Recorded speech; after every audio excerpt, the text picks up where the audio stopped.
Good morning everyone. अभी हमने complete करा था लास्ट एटॉमिक मास को। एटॉमिक मास से रिलेटेड जो भी डाउट्स थे, मुझे लगता है आपको क्लियर हो गया होगा कि एटॉमिक मास होता क्या है, कैसे मेजर करा जाता है, वो तो एटलीस्ट आपको क्लियर हो गया। सारा का सारा एक की फैक्टर आपको याद रखना है, वो है कार्बन 12। ठीक है, कभी भी हम कार्बन नहीं लिख के छोड़ेंगे। हमेशा हम जब भी हम लिखेंगे कार्बन 12 लिखेंगे, या फिर सी एक डैश दे के 12 लिखना है। ठीक है, तो ऐसे करके एक कैपिटल सी, एक डैश, फिर साथ में 12, इसको भी हम कार्बन 12 बोलते हैं। ठीक है, अब आगे बढ़ते हैं। आगे आते हैं मॉलिक्यूल्स। मॉलिक्यूल्स के बारे में कह रहा है, अ molecule is the smallest particle of an element और compound which exists independently and shows all the properties of that substance। तो कोई भी स्मॉलेस्ट पार्टिकल है मॉलिक्यूल, एक एलिमेंट का या फिर कंपाउंड का, which exist independently and shows all the properties of that substance. अब जैसे वाटर मॉलिक्यूल की बात करी जाए, तो वाटर का एक जो सिंगल मॉलिक्यूल होगा, वो जो पूरे वाटर की प्रॉपर्टीज़ हैं, वो सारी की सारी प्रॉपर्टीज़ शो करेंगी अगर उस एक पार्टिकल को अलग कर लिया जाए तो। ठीक है, तो वो एक पार्टिकल भी मॉलिक्यूल कहलाएगा।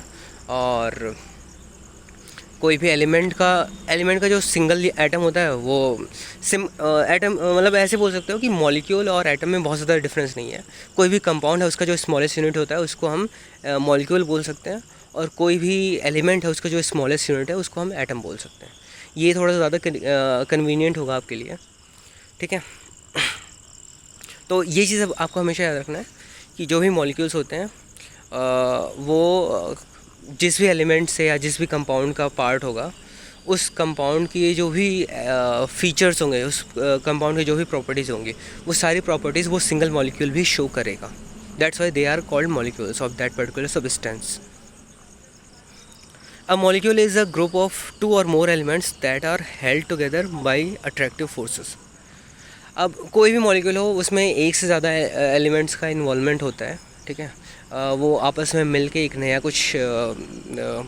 नया कुछ प्रॉपर्टी वाला मैटर तैयार कर देते हैं।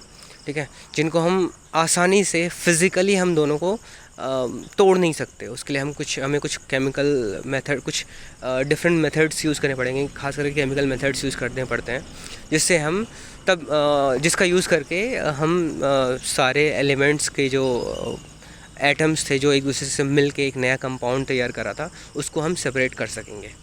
ठीक है, जैसे वाटर मॉलिक्यूल अगर एक बार तैयार हो गया, तो मैं उसको तोड़ के या उसके ऊपर प्रेशर दे के या फिर उसको टेम्परेचर दे के मैं उसके कंपोजिशन को मैं चेंज नहीं कर सकता। अब वो H2O है तो H2O ही रह जाएगा। लेकिन हाँ, अगर मैं कुछ केमिकल मेथड्स यूज़ करता हूँ, तो चांसेस हैं कि हाइड्रोजन के जो एटम्स होंगे वो सेपरेट हो जाएंगे ऑक्सीजन के एटम्स के साथ में। लेकिन जब दोनों एक साथ में था, H2O का एक जो बोल सकते हो एक जो पार्टिकल होगा, उसको हम मॉलिक्यूल बोल देंगे। ठीक है, अब इन दोनों के बीच में जो भी दो एलिमेंट्स के जो एटम्स के बीच में जो फोर्स लगता है, अट्रैक्टिव फोर्स लगता है। ठीक है, तो वो अट्रैक्टिव फोर्सेस कई सारे तरह के लग सकते हैं, जिसके बारे में हम मेरे ख्याल से आगे आने वाली क्लासेस में डिस्क्राइब करेंगे या फिर डिस्कस करेंगे। ठीक है, वो थोड़ा सा ज़्यादा डीप में हो जाता है, तो अभी उसके बारे में नहीं जानेंगे। अभी तो हम बस इन्हीं सारी चीज़ों के बारे में जानेंगे कि ये सब होते क्या हैं, थोड़ा एक बेसिक करके। ठीक है, कह रहा है आगे, atoms of the same element और different elements can join together to form molecules. तो अगर सिंगल सेम टाइप के मतलब एक ही एलिमेंट है, उस एलिमेंट के दो एटम्स अगर जुड़ गए तो वो एक मॉलिक्यूल, उसको हम बोल सकते हैं। या फिर दो अलग अलग एलिमेंट्स थे, दोनों के एटम्स मिल गए, तो उसको हम जो है एक मॉलिक्यूल बोल सकते हैं। तो उसी का कुछ यहाँ पे स्ट्रक्चर दिया हुआ है। यहाँ पे नाइट्रोजन के बीच में बॉन्डिंग हुई है, दो नाइट्रोजन एटम्स के बीच में, जिसको अब हम मॉलिक्यूल बोल सकते हैं। यहाँ पे ऑक्सीजन के बीच दो ऑक्सीजन के बीच में बॉन्डिंग है। यहाँ पे कार्बन और ऑक्सीजन के बीच में बॉन्डिंग है, तो यहाँ पे CO2 है। कार्बन का एक मॉलिक्यूल है, एक एटम है, और ऑक्सीजन के दो एटम्स हैं। ठीक है, आर्गन इंडिपेंडेंटली है, नियॉन इंडिपेंडेंट है। हाइड्रोजन के दो एटम्स जो हैं वो एक दूसरे से जुड़े हुए हैं। हीलियम इंडिपेंडेंट हैं। कार्बन के साथ 4 हाइड्रोजन के मॉलिक्यूल्स हैं, जिसको हम बोल सकते हैं कि CH4 क्रिप्टन है, जिनॉन है।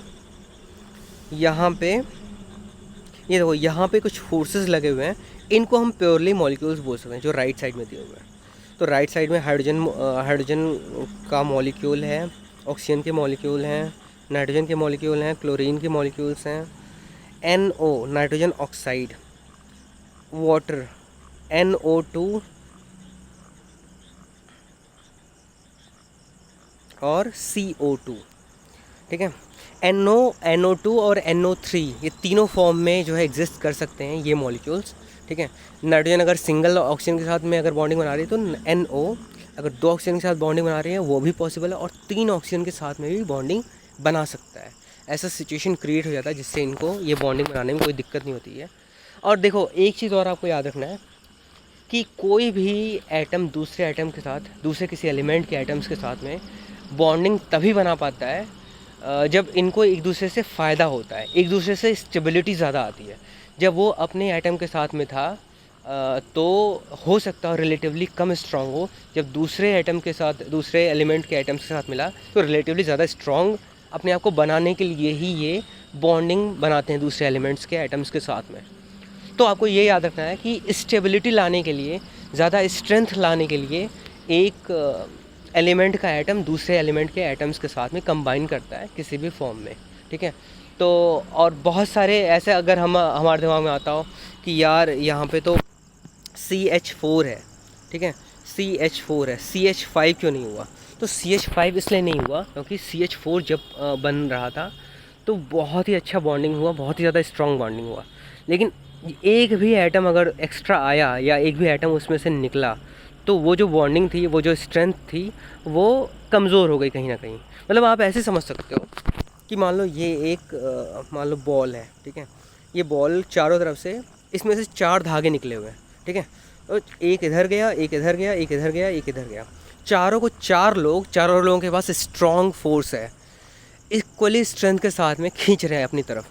तो जब इक्वली स्ट्रेंथ के साथ अपनी तरफ खींच रहे होंगे और रस्सी इतना टाइट है कि ये रस्सी टूट नहीं सकती, तो ये जो बॉल है वो अपनी जगह पे ही रह गया। इसका मतलब इसके अंदर स्टेबिलिटी बहुत ज़्यादा थी। अब वहीं पे अगर ये 4 की जगह पे 3 लोग हो जाएं तो इतनी ज़्यादा स्ट्रेंथ नहीं रह पाएगी, इस बॉल की स्टेबिलिटी कम हो जाएगी जितनी पहले थी उसके कंपैरिजन में। ठीक है, ऐसे ही अगर मान लो ऐसे 4 तरफ से चारों लोग हैं, चारों में से एक भी आदमी कमज़ोर निकला तो भी जो है बॉल एक तरफ चली जाएगी, बॉल की स्टेबिलिटी नहीं रहेगी। बिल्कुल सेम सिचुएशन इन एटम्स में भी होता है, इन मॉलिक्यूल्स में भी होता है। ठीक है, तो जो भी एटम्स मॉलिक्यूल्स एक दूसरे के साथ रिएक्शन करते हैं वो मेन स्टेबिलिटी के लिए ही करते हैं। ठीक है, हर कोई चाहता है कि मेरे अंदर स्ट्रेंथ हो, स्ट्रेंथ इन द सेंस अगर हम इंसानों की बात करें तो हर कोई ये चाहता है हमारे पास पावर हो, हमारी बात लोग सुने, हमारे पास बहुत ज़्यादा पैसा हो। ठीक है, हमारे पैसे पे बहुत ज़्यादा लोग जो है वो कर रहे हो, काम कर रहे हो, तो हमारी बात सुनी जाए। ठीक है, तो वो स्टेबिलिटी उसको बोल सकते हैं कि हमारे पास इतनी ज़्यादा स्टेबिलिटी, हमारे पास इतनी ज़्यादा स्ट्रेंथ है कि हमारे हिसाब से चीज़ें होती हैं, हमारी बातें मानी जाती हैं। ठीक है, बिल्कुल यहाँ पे भी मॉलिक्यूल्स में भी सेम यही चीज़ है कि इन लोगों को भी होता है कि हमें स्टेबिलिटी चाहिए। ठीक है, आगे बढ़ते हैं। Molecule of elements. Molecule of an element contains atoms of the same element. अगर कोई भी एलिमेंट के मॉलिक्यूल्स की बात करें तो ऑब्वियसली मॉलिक्यूल तो एक से ज़्यादा एटम्स से मिलके बने होते हैं, चाहे वो सेम एलिमेंट्स के हों या फिर डिफरेंट एलिमेंट्स के हों, उनको तो मॉलिक्यूल बोला ही जाएगा। ठीक है, अगर किसी एक एलिमेंट के मॉलिक्यूल्स की बात कर रहे हैं तो वहाँ पे 2 या 2 से ज़्यादा एटम्स का इन्वॉल्वमेंट होगा। ठीक है, जैसे ऑक्सीजन के केस में देखा जाए तो O2 के फॉर्म में होता है ज़्यादातर करके। ठीक है, तो वो एक ऑक्सीजन का मॉलिक्यूल है, उसको हम ऑक्सीजन का एटम हम नहीं बोलेंगे, बोलना प्रेफर नहीं करेंगे, क्योंकि O2 के फॉर्म में ज़्यादातर ऑक्सीजन रहता है। आगे कह रहा है molecules of some elements contain only 1 atom and molecules of some elements contain 2 or more atoms. तो कह रहा है कि कुछ ऐसे कंपाउंड्स के बारे में अगर हम बात करें तो उसमें जो है कई बार होता है कि एक एलिमेंट के एक ही मॉलिक्यूल होते हैं, और कई बार ऐसा होता है एक एलिमेंट के एक से ज़्यादा मॉलिक्यूल्स हो सकते हैं, एक से ज़्यादा एटम्स हो सकते हैं, सॉरी। ठीक है, आगे क्या कह रहा है, atomicity of an element. Atomicity is the number of atoms present in one molecule of the elements. Atomicity मतलब कि कितने एटम्स उस पर्टिकुलर एलिमेंट के प्रेजेंट हैं किसी एक पर्टिकुलर कंपाउंड में या किसी एक पर्टिकुलर कंपोनेंट में, ऐसे बोल सकते हैं हम, ठीक है। किसी भी एक मॉलिक्यूल की अगर हम बात करें, उसमें किसी एक एलिमेंट के कितने एटम्स प्रेजेंट हैं, उसी से पता चलता है एटॉमिसिटी, ठीक है।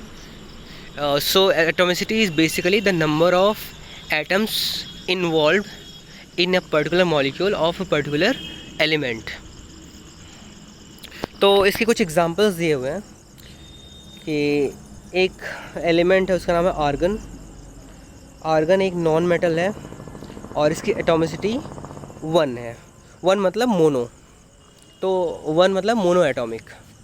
अगर 2 हैं तो डाई एटॉमिक, 3 हैं तो ट्राई एटॉमिक और 4 हैं तो टेट्रा एटॉमिक, ऐसे करके होता है। तो आगे हीलियम का है, ये भी सिंगल एटम के फॉर्म में रहना पसंद करता है, इसलिए इसको भी मोनो एटॉमिक बोल रहे हैं।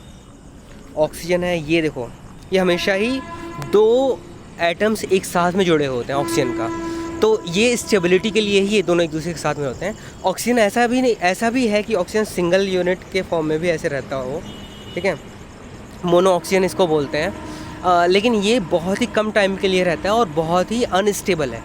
जैसे ये अनस्टेबल होगा, जैसे ये मोनो इस फॉर्म में आएगा, वैसे ही दूसरे इस तरह के एटम के साथ में मिलके ये वापस से O2 बना लेता है, ठीक है।